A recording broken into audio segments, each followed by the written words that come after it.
Bonjour Pierre Cross. Wow! Quelle énergie, c'est fou. On peut mettre de la vraie batterie?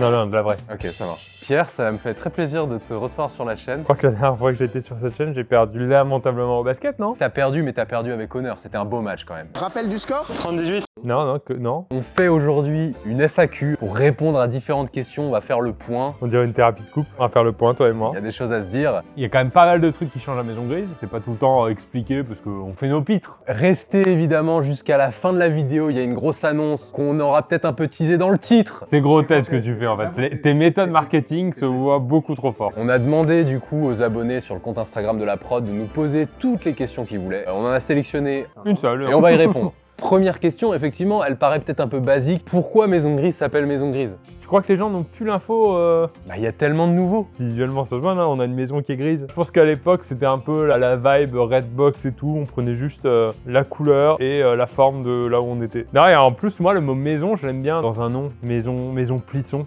Ça fait artisanal. C'était l'idée, c'était quand même qu'il y ait le côté qu'on a toujours essayé de garder, côté un peu maison, un peu famille, quoi.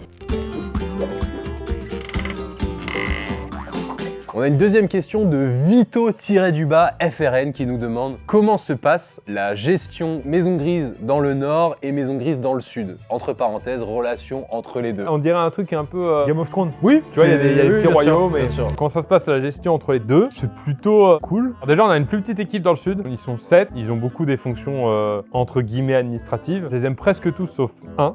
On dira pas qui. Non. Ce qui est cool, c'est qu'on a un peu deux bandes, du coup, on a la bande nord, la bande sud, mais quand les bandes se croisent, les gens s'entendent très vite, très bien. Parce que quand on y va, en plus, avec les mecs là-bas, on fait pas mal de sport et tout, et on s'est dit à un moment, pourquoi on défierait pas les deux maisons? La maison du nord versus la maison du sud dans un tournoi URSS, non, pas, non. UNSS, non. Potentiellement, la maison du sud contre la maison du nord, dans différents sports. Sachant qu'il y a quand même des grands sportifs dans le sud.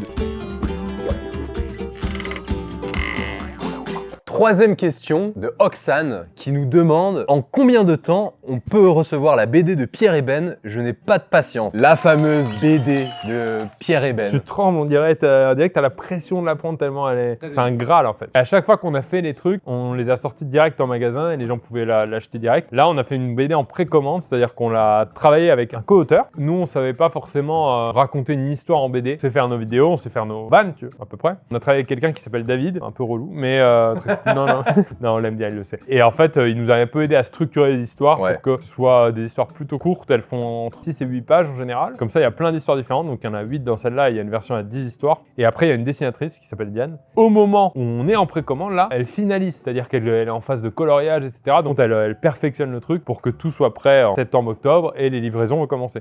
Donc, c'est un projet qui se crée en même temps que la précommande, justement. C'est l'intérêt. On vous mettra le lien en description. Si vous voulez vous procurer la BD, allez-y, foncez. Ce qui est pas mal avec ça, c'est qu'on va pouvoir imprimer au juste chiffre. Comment ça naît une démarche comme ça? On a commencé en été à réfléchir un peu aux idées et on a commencé à vraiment travailler avec David sur les scénarios en septembre-octobre. Oh, on y a passé quand même l'équivalent de 2-3 semaines d'écriture. Vous avez vraiment contribué de ouf à l'écriture de la BD. Déjà, il y a eu plusieurs phases. Il y a un truc qui était cool, c'était de trouver des concepts qu'on ne pourra pas faire sur Internet parce que impossible, pas le budget, on va sur Mars. Mais du coup, déjà, c'était cool d'être dans une phase avec Ben, de trouver des concepts de vidéos qu'on ne pourra pas faire. Ensuite, il y a eu toute l'histoire de scénarisation, c'est-à-dire une fois que tu as l'idée à peu près comment t'en fais 6-8 pages. Ça, David a pas mal aidé là-dessus. Et après, il y a eu une dernière phase qui était, mais est-ce qu'on peut la rendre encore plus marrante? Donc on a fait une relecture spéciale jeu de mots. On a dit, vas-y, on peut en caser un là, on peut en faire un là. C'est parti en ping-pong un peu comme dans les vidéos. Vous pouvez vous procurer la BD seule, mais il y a aussi des packages où vous pouvez avoir avec un hoodie, avec une casquette, donc voilà. C'est l'ancienne version de Ben, avec les cheveux. On a demandé à Diane de gommer tous les cheveux là. Non, on est très content. En plus, Ben, il avait un rapport particulier avec la BD, il est très fan de BD. Il a bossé sur ce projet. Alors je sais pas si les gens te croiront vraiment, du coup pour le coup ça... C'est que des fois, Ben, il me faisait des messages, ouais, faut qu'on bosse sur la BD et tout. Question de Zoé Richier qui nous demande quelle est votre vidéo préférée de 2023, toute chaîne Maison Grise confondue. Je vais regarder uniquement ma chaîne, je vais te dire ça. A few moments later. Vas-y, moi j'en ai deux. Ah non, j'en ai plein. Alors, il y a eu le tu préfères il y a pas longtemps sur la chaîne de Ben. On stressait vraiment sur... on savait pas ce que t'avais préparé. Donc tu savais pas que t'allais boire du jus de slip de Thomas? Non, mais ça j'aime bien. J'ai un truc que j'aime beaucoup, c'est celle où on nuit dans une tente, nuit dans un château, dans un Airbnb et tout. On a des phases de comédie un peu plus qu'avant, où on est dans des rôles avec Ben. Moi, je l'ai servi dans le Airbnb, lui m'a servi dans la tente. Et en fait, ces phases un peu de jeu, on est entre l'impro théâtrale et la vidéo YouTube. C'est des séquences que j'aime beaucoup tourner. Et après, récemment, on a tourné la vidéo de Lucas sur le tennis. Le tournage était trop bien. En plus, je me suis mis au tennis depuis un peu moins d'1 an, donc c'était un peu une consécration. C'est quoi la vidéo, le tournage sur lequel tu t'es marré le plus depuis le début de l'année? Avec toi, là. Le TikTok, on est d'accord. J'allais dire la même chose. Les scènes tortillas, là, on peut en mettre un extrait. Plus gros fou rire pour moi de 2023. C'est ta préf? C'était ma préf. Franchement, j'ai adoré le concours de plats sur ta chaîne aussi. On peut en parler 2 secondes? Rester jusqu'à... On peut en... Ouais. Ouais. Première année, t'es arrivé, c'était un de tes premiers tournages sur ma chaîne principale. Ouais. On t'avait surpris en train de préparer quelques punchlines. C'est vrai. C'est vrai ou pas? Ah oui, On va rester jusqu'à la fin. Est-ce que sur la deuxième, t'en as un peu préparé aussi? Zéro. Je te d'accord. jure que j'avais rien préparé. Et j'avais la pression parce que j'étais entouré quand même de Olivier de Benoît et de Tom Aguilar qui est auteur professionnel. Ouais, très chaud. Donc en un an, t'as step up quand même, c'est écrit plus tes interventions. Bah, j'ai pris en confiance, je pense.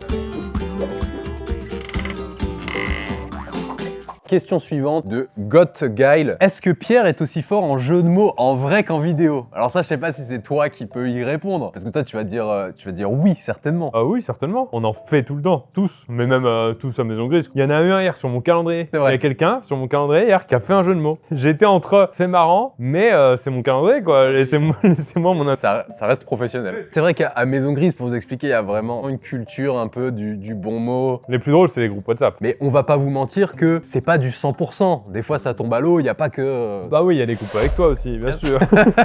Sur WhatsApp, tu peux mettre donc des likes, des trucs, des cœurs, des rires. Et moi, des fois, je regarde l'efficacité de mes vannes, tu vois. Tu vois, tu pourrais te dire, je suis sur Internet depuis longtemps, je regarde à la limite mon nombre de likes sur Insta. Mais des fois, je regarde mon nombre de likes sur un message WhatsApp. Et je me dis, attends, 4 likes, elle a pas trop marché celle-là. Mais attention, le plus gros taux de like d'un message pour l'instant du groupe Maison Grise, c'est celui où j'ai fait l'annonce à toute l'équipe qui va arriver en fin de vidéo. Question suivante de Carline JRM qui nous demande comment on peut faire pour participer au tournage Maison Grise. On a un compte Instagram de la prod qui s'appelle Maison Grise Prod. N'hésitez pas à ajouter le compte pour suivre les stories quand on a besoin de gens pour participer à des tournages. C'est à ce moment-là qu'on va vous solliciter. Restez attentifs, suivez les stories et dès qu'on a besoin de gens dans les tournages, on vous le dit. Et des fois, il y a des gens qui veulent participer, ils ont trop envie, mais ils répondent pas à tout. Du coup, on n'a pas toutes les infos et ça démotive l'équipe. Plus vous répondez sérieusement, en général, plus on prend en compte Bien sûr. Pourquoi je parle comme un politique depuis 10 secondes? On va pas vous dire juste venez, on va vous demander, on va vous envoyer un formulaire qu'il faut remplir avec un certain nombre de choses. Surtout qu'il y a des tournages où on compte vraiment sur un certain nombre de personnes. La dernière fois, j'ai fait un tournage avec 64 personnes. S'il y avait un absent, on était à 63. 63 n'est pas divisible par 2, ça cassait tout le truc. Par contre, si vous êtes sérieux, il y a de fortes chances que vous soyez prêt à un moment. Et après, si vous avez 4 doigts, c'est plus facile si je cherche moi quelqu'un qui a 4 doigts pour une vidéo. Bah allez-y d'ailleurs, parce que moi, il y a 2-3 vidéos, je vais avoir besoin de gens là. Il va y avoir des grosses demandes très spécifiques. 200 000 personnes, je crois, tu as besoin pour ton prochain tournage. Non, vraiment 4.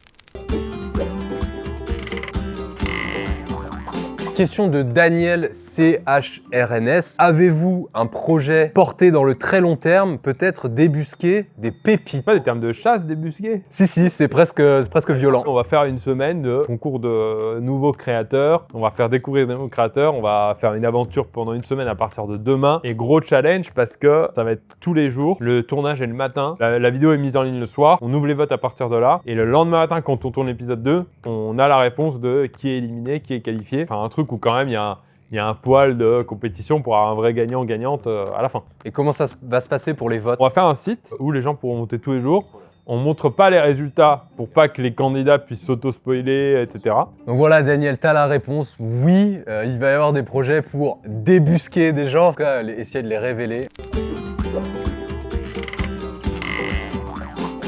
Florine Flo45 qui nous demande est-ce que vous voyez être youtubeur toute votre vie? Sinon, qu'aimeriez-vous faire ensuite? Moi, ça vient, je suis pas encore youtubeur, donc pour moi, c'est le futur. Et là, les premières sensations? C'est trop bien. En tout cas, pour moi, c'est la vie qui me convient, je kiffe trop. Lundi, je me réveille, je vais faire un tournage sur ta chaîne où on mange des trucs empoisonnés. C'est bizarre comme phrase, hein. C'est la meilleure vie, on mange des trucs empoisonnés. Qu'aimeriez-vous faire si jamais je suis plus dans YouTube un jour? Je pense que j'aimerais faire de l'histoire. Mais t'aimerais faire quoi? Je sais pas, genre une thèse en histoire, m'intéresser à un sujet et le creuser à fond. Et toi? Pas fan d'histoire. Moi, YouTube, c'est pas forcément la plateforme YouTube, on verra comment ça évolue. Mais par contre, la création de formats, un peu la liberté que ça procure, c'est vraiment bien. La plateforme YouTube, c'est parce qu'aujourd'hui, c'est celle qui me correspond le plus en termes de durée de vidéo, de retour de l'audience, etc. Par contre, dans la création de formats, là, il y a vraiment un truc que j'aime beaucoup. De se dire, on crée des trucs, on fait évoluer, on fait découvrir des gens, etc. C'est assez plaisant. Je viens de me rendre compte qu'en fait, j'ai mal lu la question et j'avais compris la deuxième partie en mode qu'est-ce que vous feriez si vous ne faisiez pas YouTube? Donc moi de l'histoire, mais par contre, qu'aimeriez-vous faire ensuite? Moi, j'ai envie de continuer là-dedans. Pour moi, c'est pas juste YouTube, c'est de la création de contenu. J'aimerais bien, pourquoi pas, faire de l'acting. La dernière fois, j'ai fait un podcast avec Lucas. Je me suis rendu compte que j'aimais beaucoup faire un peu de la radio, pourquoi pas. Donc moi, j'ai envie de rester dans ce monde-là. J'ai tourné avant-hier pour la chaîne de Sam Melia, pour ceux qui connaissent son podcast sur scène. On est 4 à parler sur scène et c'est tellement bien.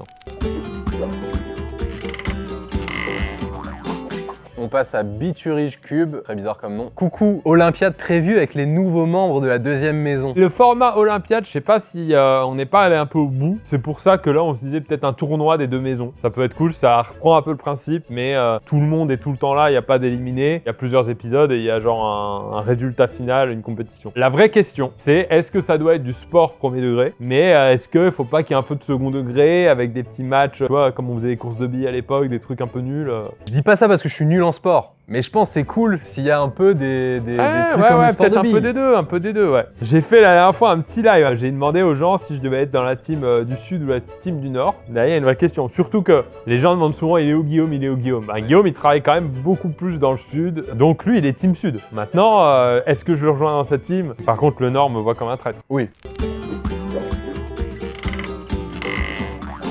Justine Musique 65 a une question un peu plus technique. Combien d'heures met une vidéo à être totalement réalisée? Idée, prod, tournage, montage, etc. On prend un exemple comme j'ai enfermé 64 personnes. Alors là, déjà, pour trouver le concept, j'ai tout piqué à MrBeast, du coup, pas de temps. Ça, déjà, je voudrais me venger des commentaires. Il y a plein de gens qui disent MrBeast, mais c'était juste dans la forme où, effectivement, on avait enfermé les gens dans un carré. Lui, je crois, il avait fait des ronds, je sais pas quoi. Cette vidéo, là, elle est vraiment différente, moi, je trouve, de ce qui s'est déjà fait. C'est qu'on a créé un autre petit concept qui était de dire, chaque fois qu'une équipe perd une épreuve, elle est totalement éliminée et l'autre se redivise en deux. Quand t'es pote avec quelqu'un dans une équipe, tu deviens après ennemi et il y a un truc qui peut se créer, etc. Et après, on doit trouver tous les jeux pour que cette mécanique fonctionne. Donc on va dire que la création du concept, on peut le trouver en 5 minutes comme en 2 jours. Le temps de peaufiner un peu le concept, c'est 2 heures. Après, une fois que tu as le concept, il faut réfléchir à tout ce que tu mets dedans, les petits jeux, les mécaniques, etc. Donc ça, je pense que c'est plutôt du 2-3 jours de travail. On est 2, moi je travaille avec quelqu'un qui s'appelle Paul,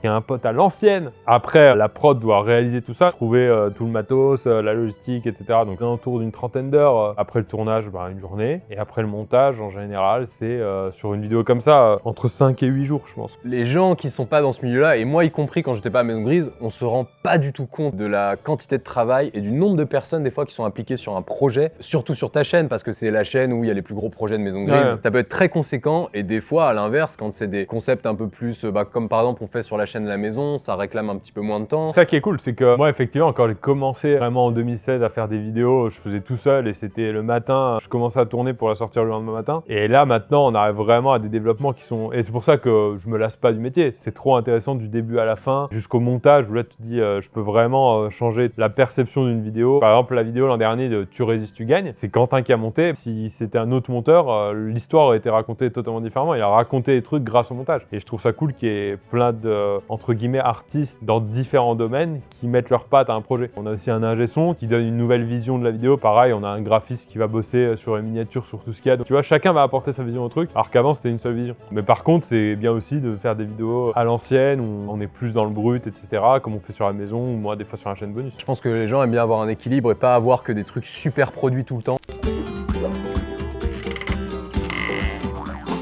Question de Sylvain qui nous demande: comptez-vous accueillir de nouveaux youtubeurs au sein de Maison Grise à l'avenir? Ça, faut peut-être rester jusqu'à la fin déjà pour... non ah non, mais évidemment qu'il faut rester jusqu'à la fin. Ça fait longtemps qu'on l'a pas dit, les gens sont peut-être partis alors qu'il faut rester jusqu'à la fin. Tu sais, tu vois la courbe, j'ai peur que tu vois un énorme pic tout à la fin parce qu'on a amené tout le monde à la fin et que personne soit là. Quand on a créé le truc, on n'a pas voulu faire un collectif figé de youtubeurs comme... C'était plus la mode à l'époque et c'est peut-être moins la mode d'ailleurs maintenant. L'idée c'était de dire on crée une structure qui a ses moyens de prod, qui a une équipe, qui a du montage, qui a des lieux, etc. Mais ceux qui viennent peuvent repartir quand ils veulent. Il y a eu des départs Et les arrivées, pareil, c'est pas une équipe figée, c'est plutôt naturel, tu vois. Toi, déjà, au début, toi, tu bossais au business, hein, faut le rappeler. Hein. Il y a des gens comme Brieux qu'on voit de plus en plus aussi en vidéo. Thomas, il est là et on le voit aussi en vidéo. Donc, il n'y a pas une façon de rentrer à Maison Grise, c'est assez naturel. Et aussi, c'est pas figé. Donc, c'est pour ça, il y a souvent des questions sur on voit plus telle personne. C'est parce qu'il y a des départs, il y a des gens qui veulent aussi créer leur structure, comme Camille, par exemple, qui est parti et qui a voulu créer sa structure à elle. Tu vois, Morgan, VS, avec qui on adore travailler, il a jamais fait officiellement partie de Maison Grise, puisqu'il veut, tu vois, avoir sa structure, être indépendant. Et on laisse tout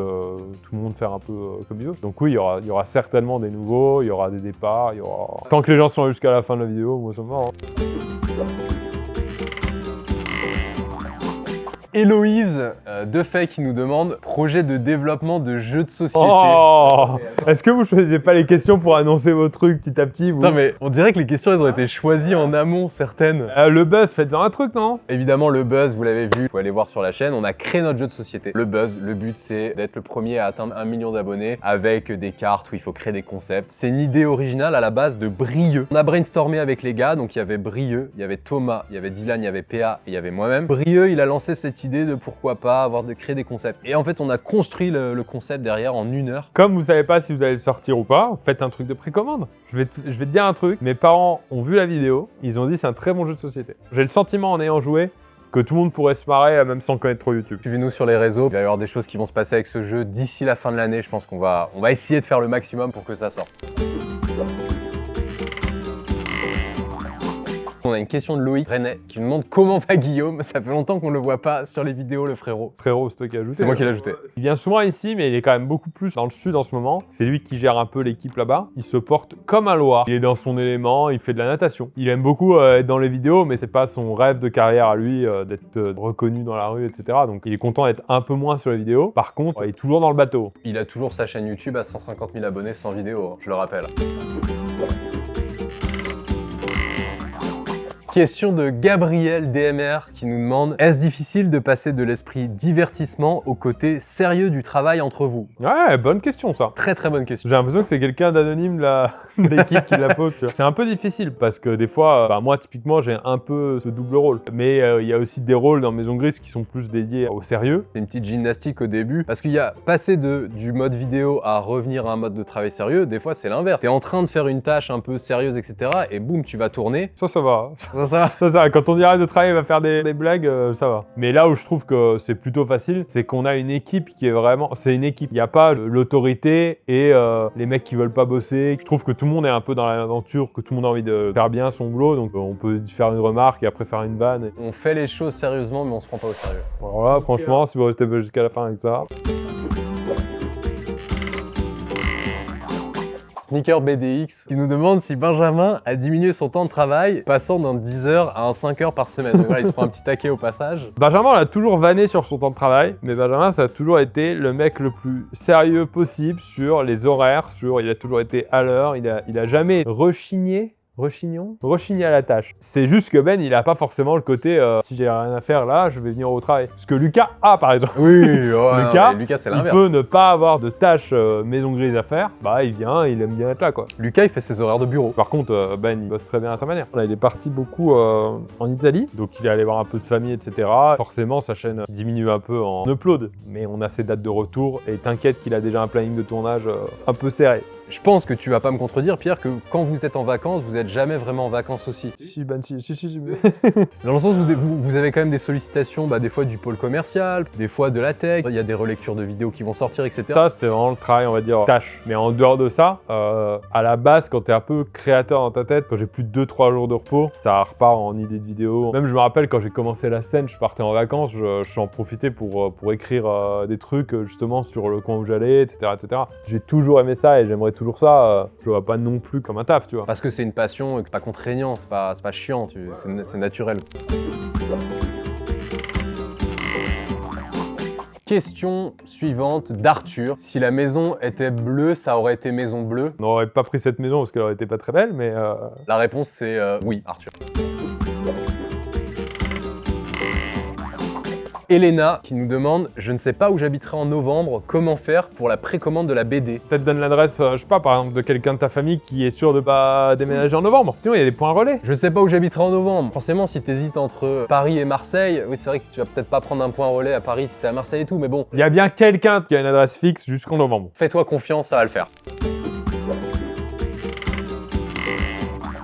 Choupette Alex, vous êtes combien à travailler au total entre les deux maisons? Je regarde pour ça le groupe Maison Grise WhatsApp. On est 38 dedans. C'est pas que des employés Maison Grise. Ça inclut les créateurs. Dans le nord, on va dire, on est combien? 25-30 et puis le reste dans le sud.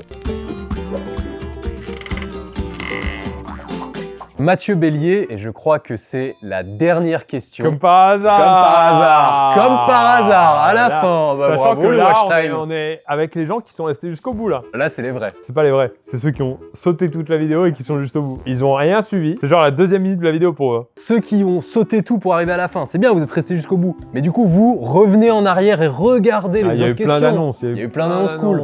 Notamment la coupe de Léo. La question de Mathieu qui est « Pensez-vous changer de maison ?» entre parenthèses, car j'ai l'impression que vous êtes à l'étroit à Maison Grise. Ce qui est vrai, hein. Historiquement, quand on a pris la maison, on était combien? 7 et on avait beaucoup de place. On a commencé à avoir des gens ici. C'était trop serré. On a pris un petit bureau en location pas loin d'ici pour mettre l'équipe. Ça a été un déchirement. Il y a eu des pleurs. On leur a dit, vous inquiétez pas, un jour on refusionnera. Et ça a pris du temps parce qu'il fallait qu'on trouve quelque chose qui était vraiment adapté. En plus de ça, et c'est pour ça qu'il y a autant de gens à Maison Grise aujourd'hui, c'est qu'on aide d'autres créateurs de YouTube à produire leurs vidéos. Pensez-vous changer de maison? On va le faire très prochainement. Quand j'ai annoncé, c'est là où j'ai eu mes 26 likes en fait. On a trouvé un lieu qui est en plus pas très loin d'ici, donc c'est assez cool. On reste un peu dans le même environnement et ça va déménager. On va tous être réunis à nouveau puisque les bureaux qu'on avait pris à côté, on va pouvoir les libérer et refusionner toutes les équipes dans le nord. L'équipe du Nord va être très solide. D'ailleurs, au moment où on parle, là, le déménagement, il est la semaine prochaine en fait. On coupe la caméra et on commence les cartons là. Ça va être très cool, on va avoir des bureaux, franchement, beaucoup plus grands, honnêtement, on aura beaucoup plus de place. Je sais aussi qu'il y a des gens qui sont attachés à ce genre de choses, tu vois, même les gens du public vont dire ah la maison et tout, c'était cool. Je trouve que quand on stagne un peu dans ce truc-là, à un moment, on s'en rend pas compte, mais les gens se lassent et même nous aussi. Je trouve que c'est cool d'évoluer. Pas un truc de fou non plus. C'est grand, mais c'est pas non plus trop grand pour nous. Maison Grise, c'est quand même devenu une vraie petite entreprise qui a besoin de vrais bureaux. Une maison, c'était vraiment cool, le délire maison, c'était mon rêve au début. En plus, dans le sud, on a quand même une maison, donc on continue d'avoir cet esprit un peu maison. Là, on a pris un truc qui ressemble plus à un bureau, qui a un style new-yorkais, qui est trop stylé, c'est mon style d'architecture préféré en plus. Être à 7 dans une maison, c'est cool. Être vraiment beaucoup plus nombreux, des fois, c'était un peu à l'étroit. Est-ce qu'on va donner un nom à ces nouveaux bureaux, à ce nouveau lieu? Comme il y avait la Maison Grise, est-ce qu'il va y avoir un autre nom? Je pense que c'est un peu à nous de donner le tempo, c'est-à-dire que si nous on commence à s'appeler différemment, les gens vont adapter ce nom. Le nom Maison Grise parlera toujours, tu vois, donc je pense que ça va se faire naturellement. Je sais pas si ça va s'appeler Brique Rouge, L'immeuble rouge, Ouais, mais ça fait un peu Redbox. Nous, on continuera un peu à dire Maison Grise, MG. Les gens, ils ont un peu adapté le MG, alors que, à la base, Maison Grise même, c'était pas censé être public pour donner un nom de boîte. Bah oui. Je crois que c'est Lucas et Camille au début qui ont commencé à dire on est avec la team Maison Grise et tout. Ce qui est marrant, c'est que des fois, on s'en rend pas compte. On se dit c'est notre vocabulaire. La dernière fois, on était avec des abonnés et j'entends ah mais la vidéo là, je crois, elle est sur PC2. C'est un terme technique à la base. C'était la dernière question. Merci beaucoup, Pierre. C'était trop cool. Je suis pressé de montrer ça aux gens. Oui. On va faire vivre ça sur la chaîne de la maison surtout. Il y a d'autres épisodes qui vont arriver où on va vous en dire plus sur le déménagement et puis il y aura un épisode à un moment sur la découverte des nouveaux bureaux évidemment. Et aussi je le rappelle, la BD Pierre et Ben qui est toujours disponible en précommande. Donc voilà, on vous met le lien en description. N'hésitez pas à Commander là, on a un déménagement qui coûte cher à assumer. Oh que allez-y, oui, allez-y. oh que oui. Merci à tous ceux qui sont restés jusqu'au bout et même à ceux qui ont quitté avant, c'est pas grave, on vous en veut pas, on aime tout le monde et on se revoit très vite pour une prochaine vidéo. Merci à tous. Ciao.